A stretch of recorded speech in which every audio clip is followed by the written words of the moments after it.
मनुष्य को परिणाम की चिंता किए बिना, लोभ लालच बिना एवं निस्वार्थ और निष्पक्ष होकर अपने कर्तव्यों का पालन करना चाहिए। जिस तरह प्रकाश की ज्योति अंधेरे में चमकती है, ठीक उसी प्रकार सत्य भी चमकता है। इसलिए हमेशा सत्य की राह पर चलना चाहिए। जिस मनुष्य के अंदर ज्ञान की कमी और ईश्वर में श्रद्धा नहीं होती, वो मनुष्य जीवन में कभी भी आनंद और सफलता को प्राप्त नहीं कर पाता। जब जब इस धरती पर पाप, अहंकार और अधर्म बढ़ेगा, तो उसका विनाश कर धर्म की पुनः स्थापना करने हेतु मैं अवश्य अवतार लेता रहूंगा। वह व्यक्ति जो अपनी मृत्यु के समय मुझे याद करते हुए अपना शरीर त्यागता है, वह मेरे धाम को प्राप्त होता है और इसमें कोई संशय नहीं है। जन्म लेने वाले के लिए मृत्यु उतनी ही निश्चित है जितना कि मृत होने वाले के लिए जन्म लेना।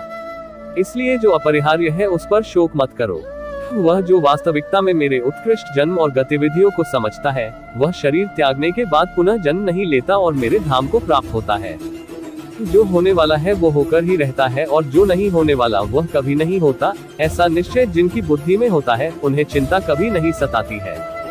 अपने परम भक्तों, जो हमेशा मेरा स्मरण या एक चित मन से मेरा पूजन करते हैं, मैं व्यक्तिगत रूप से उनके कल्याण का उत्तरदायित्व लेता हूँ। जो कोई भी व्यक्ति जिस किसी भी देवता की पूजा विश्वास के साथ करने की इच्छा रखता है, मैं उस व्यक्ति का विश्वास उसी देवता में दृढ़ कर देता हूँ।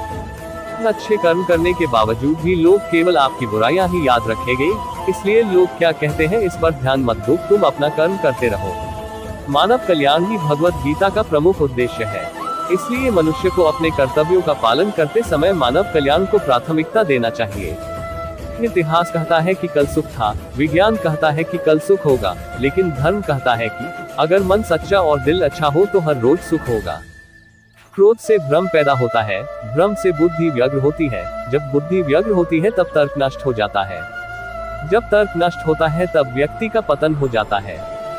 अपने आप को ईश्वर के प्रति समर्पित कर दो, यही सबसे बड़ा सहारा है। जो कोई भी इस सहारे को पहचान गया है, वह डर, चिंता और दुखों से आजाद रहता है। मनुष्य को अपने कर्मों के संभावित परिणामों से प्राप्त होने वाली विजय या पराजय, लाभ या हानि, प्रसन्नता या दुख इत्यादि के बारे में सोचकर चिंता से ग्रसित नहीं होना चाहिए। तुम क्यों व्यर्थ में चिंता करते हो? तुम क्यों भयभीत होते हो? कौन तुम्हें मार सकता है? आत्मा न कभी जन्म लेती है और न ही इसे कोई मार सकता है। ये ही जीवन का अंतिम सत्य है। जिसने मन को जीत लिया है, उसने पहले ही परमात्मा को प्राप्त कर लिया है, क्योंकि उसने शांति प्राप्त कर ली है। ऐसे मनुष्य के लिए सुख दुख, सर्दी गर्मी और मान अपमान एक से है। श्रेष्ठ पुरुष को सदैव अपने पद और गरिमा के अनुरूप कार्य करने चाहिए, क्योंकि श्रेष्ठ पुरुष जैसा व्यवहार करेंगे तो इन्हीं आदर्शों के अनुरूप सामान्य पुरुष भी वैसा ही व्यवहार करेंगे। जिसने मन को जीत लिया है, उसने पहले ही परमात्मा को प्राप्त कर लिया है, क्योंकि उसने शांति प्राप्त कर ली है। ऐसे मनुष्य के लिए सुख दुख, सर्दी गर्मी और मान अपमान एक से है। न तो यह शरीर तुम्हारा है और न ही तुम इस शरीर के मालिक हो।